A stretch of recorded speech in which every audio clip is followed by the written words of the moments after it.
बड़ा इंटरेस्टिंग और नया कॉन्सेप्ट भी थोड़ा सा मेरे सामने आया। ज़ाहिर है आसपास हल्का बाब में भी डॉक्टर्स ही होते हैं, तो उनके थ्रू ये बात कुछ पता चली। तो ज़ाहिर है लोगों के कुछ अकायद है, कुछ उनके बिलीव्स हैं, कुछ उनके खदशात हैं, उनको भी हमें एड्रेस करना चाहिए। और ये खदशात जिस टॉपिक से रिलेटेड है दैट इज़ वेरी इंपॉर्टेंट, क्योंकि वो आधा तो न्यूरोटोलॉजिस्ट के या पीड्स मेडिसिन वालों के फील्ड में आता है, लेकिन उसके आगे फिर हमारा काम शुरू हो सकता है। हमने दुआ यही करनी है कि हम पीड सर्जन्स के पास वो टॉपिक ना आए। वो है छोटे बच्चों का यरकान, जिसे हम जॉन्डिस नियोनेटोरम या नियोनेटल जॉन्डिस भी कह देते हैं।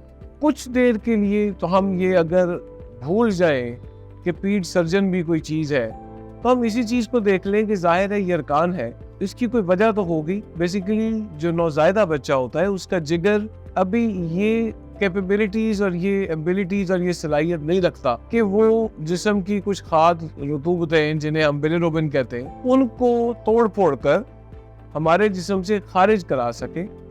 उसको अपना काम संभालते हुए कोई 2 हफ्ते लग जाते हैं। इस टाइम पीरियड के दरमियान जो जॉन्डिस होता है उसके नतीजे में वो है फिजियोलॉजिकल जॉन्डिस, जो कि 2 हफ्ते तक रह सकता है। कुछ बच्चों में ये ज्यादा होता है, कुछ में ये नेचुरली ठीक हो जाता है। जिनमें ज्यादा होता है उनमें हम कहते हैं कि या तो अल्ट्रावायलेट लाइट्स लगवाएं या धूप में बच्चे को बिठाएं।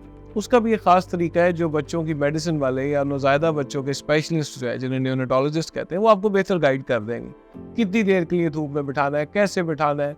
कुछ लोग तो लेके बाहर धूप के अंदर बैठ जाते हैं, तो वो ऐसे जरूरी नहीं है। कमरे के अंदर से भी शीशे के थ्रू अगर धूप आ रही हो वो भी at times it is enough, लेकिन कभी कभार ये ज्यादा असर नहीं कर पाता, तो उसके लिए फिर हम कहते हैं कि अल्ट्रावायलेट लाइट्स लगती हैं बच्चों को, जो हम कहते हैं शुआएं लगानी है।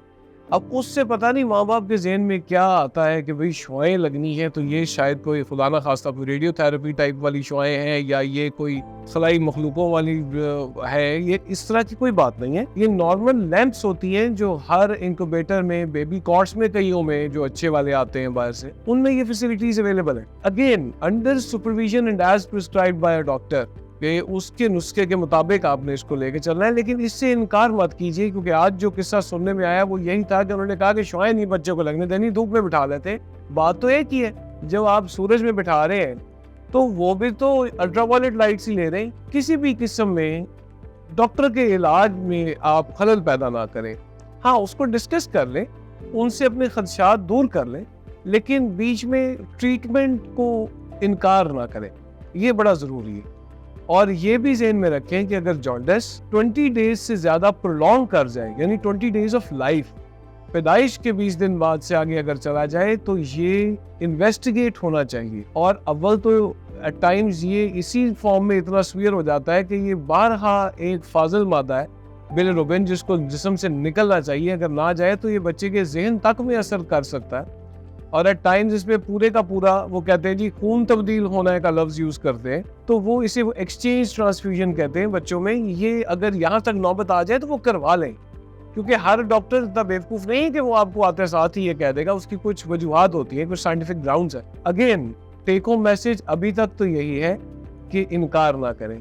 अगर इससे आगे प्रोलॉन्ग करता है तो लाजमी पीड सर्जन को भी दिखाएं, क्योंकि कई ऐसी बीमारियां हैं जिनमें बिलियर्ड्रीजिया है, कोई कंजेनिटल कोलिडोसिस है। अब ये वो चीजें हैं जो आपके लिए एक बड़ी खतरनाक लग रही हैं, जो कि हैं भी, लेकिन ये हो सकता है ना हो। कोई और चीजें हों जिनका हमें पता है, न्यूनेटल कोलिस्टेसिस होता है, बहुत सारी चीजें जो कि आहिस्ता आहिस्ता ट्रीटेबल भी है। आपने इन्वेस्टिगेट लाजमी करवाना है कि कहीं खुदा न खास्ता ऐसी बात तो नहीं कि जिगर की बारीक नालियां नहीं बनी हुई, उसका फिर इलाज सर्जिकल हो जाएगा। इन एनी केस जॉन्डिस को लेकर चलें अपने पीडियाट्रिक सर्जन, पीड्स मेडिसिन के स्पेशलिस्ट और न्यूनेटोलॉजिस्ट की सलाह से, और उसमें अपना मशवरा या अपना ज़ाती ख्याल कोशिश करें इन्वॉल्व ना करें, क्योंकि बारहा बड़ी मेहनत के बाद लोग इन चीज़ों के स्पेशलिस्ट बनते हैं और उस सब में फ़ायदा आपकी अपनी औलाद का है। अल्लाह ताला आपको और आपके अहले खाना को अपने हिफ्ज़-ओ-अमान में रखे।